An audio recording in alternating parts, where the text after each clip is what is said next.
My dear Nigerian youth, I'm very angry. That is why I'm addressing you. You are the source of my anger, and I want to vent my spleen. Maybe not to you directly, but to the arrogance of your ignorance. You sit in front of the computer and rant all day through social media, but every click you make money not for yourself, but for Mark. Yes, Mark Zuckerberg, the owner of Facebook.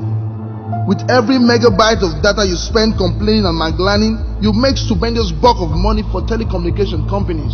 Over the next 2 years, the number of Nigerian millionaires will jump by 47%, but most likely you are not going to be among, because you are too busy whining and complaining. And about 60% of Nigerian, over 170 million population, are below 35 years. Oh, what a waste. By the way, Mark was 19 years when he started Facebook. African youngest billionaire Archie Tuka is 31 years. He escaped from the Rwanda genocide and relocated to Uganda, where he started an IT business.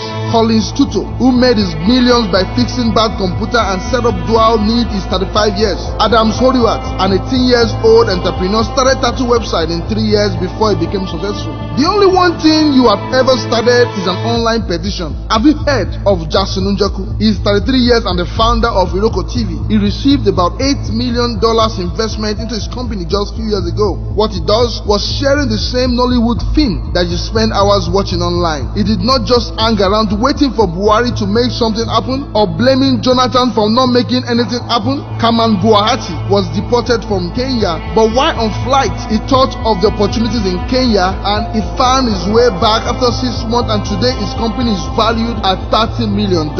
He is 36 years. Have you heard of Chinedu Echoram? Apple just paid him about $1 billion for his app. He's a Nigerian like you. What he did was to attempt to fix a problem, but for you, the only one thing you fix are your nails or your hairdo. Chinedu moved from New York in 1995 and found it difficult to navigate the city with ease, so he developed Poop Stop to fix the problem.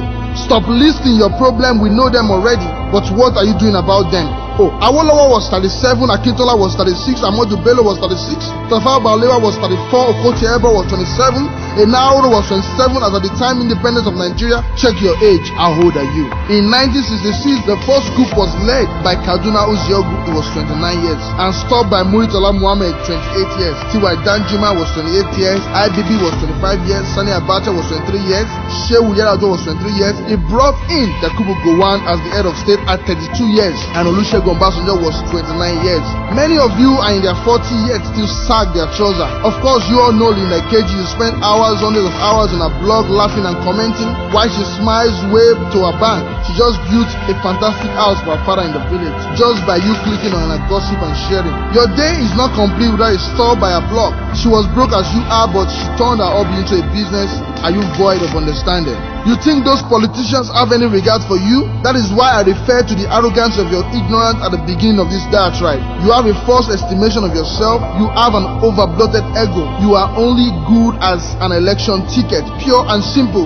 You are only good to be used and discarded like a used ballot paper. Who keeps a used ballot paper anyway? This is why they only remember you every 4 years. The world change belongs to the masses, not to the selected few. Remember, I am your number one fan. My name is Dr. Chris Imomole.